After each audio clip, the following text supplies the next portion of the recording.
Hey everybody, welcome back to the channel. There are leaks, and then there are roadmap earthquakes. And what's floating around Intel right now feels less like a rumor mill and more like a tectonic shift under the entire PC industry.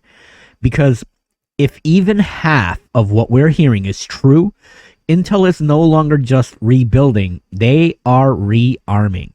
And at the center of it all is a codename that sounds like it was pulled straight out of a cyberpunk prophecy. Serpent Lake. Intel. Nvidia. One chip.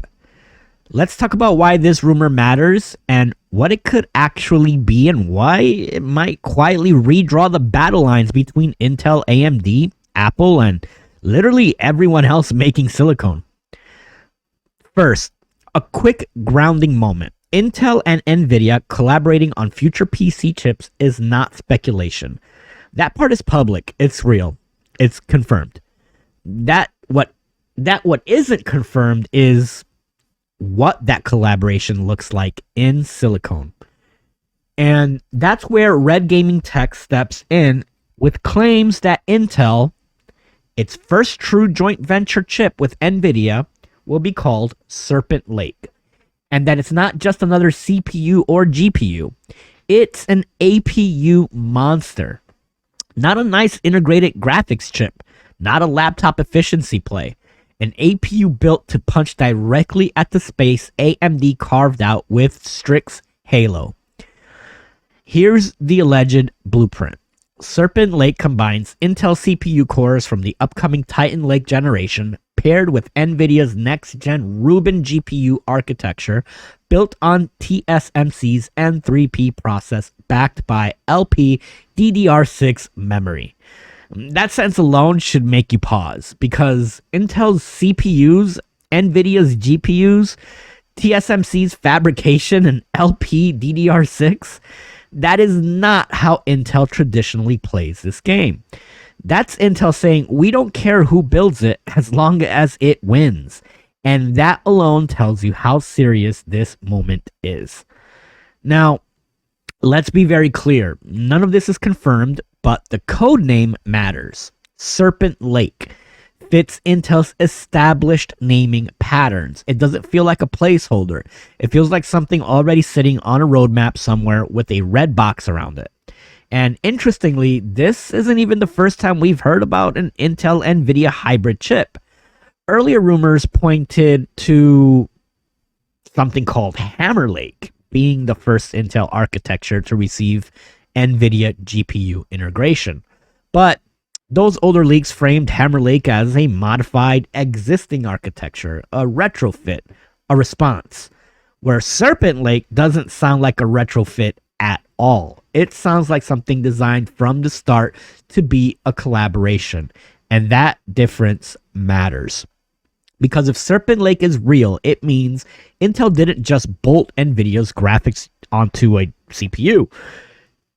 It means the architecture itself was shaped around that partnership. Memory layout, power delivery, interconnects, scheduling. That kind of design choice shows you it only comes about when two companies are really sitting together at the table from day one working on it. And that should be a very different beast. Now, zoom out for a second and think about it, because Serpent Lake doesn't exist in a vacuum. It sits inside a much larger reshuffling of Intel's entire future roadmap. Let's walk through it. Intel's next official desktop CPU is Nova Lake, expected towards the end of 2026. That's already locked in. But after Nova Lake, things start to get spicy. According to these reports, the follow-up architecture is Razor Lake, landing somewhere around 27 or 2028. And Razor Lake sticks with Intel's current performance core and efficient core split. That part doesn't change. What does change is the performance. We're talking about double-digit IPC gains over Nova Lake, driven by a brand new performance core called Griffin Cove. 10% minimum, possibly more.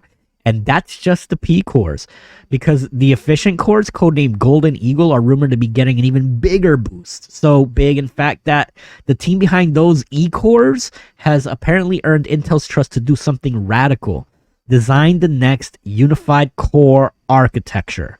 That's right, unified. No P cores, no E cores, just cores. That architecture is reportedly Hammer Lake, expected around 2029. And if that happens, Intel will have come full circle. Before Alder Lake, Intel didn't have hybrid cores, just CPUs. Then AMD and Apple forced Intel to rethink efficiency, power scaling, and heterogeneous designs. But now, after years of hybrid experimentation, Intel may be saying, we've learned enough, let's simplify again. And you already know how that will be marketed. Not as a retreat, but as an evolution. Hammer Lake might not be the star today, because sitting right before it is Titan Lake. Titan Lake is allegedly a mobile-only architecture, a respin of Razor Lake within Griffin Cove P cores, Golden Eagle E cores, and a major focus on graphics. Why? Because Titan Lake is rumored to debut Intel's Xe3P graphics architecture. This is important. Intel graphics have been quietly getting better generation after generation: Xe, XeLP, and XeHPG. Xe3P suggests something more aggressive, something designed to compete not just with AMD integrated graphics, but with low-end discrete GPUs. And here's where the puzzle pieces start clicking. If Titan Lake introduces Xe3P in mobile, and Serpent Lake pairs Titan Lake derived CPUs with Nvidia Rubin graphics, then Intel is effectively running a dual graphics strategy. Intel graphics where it makes sense, Nvidia graphics where absolute performance matters. That's not confusion. That's flexibility. That's Intel refusing to bet everything on a single approach ever again. It also opens up Intel's market where AMD was taken over, which is over on the console side of things. Now, let's address the elephant in the room. About a year ago, Intel looked fragile.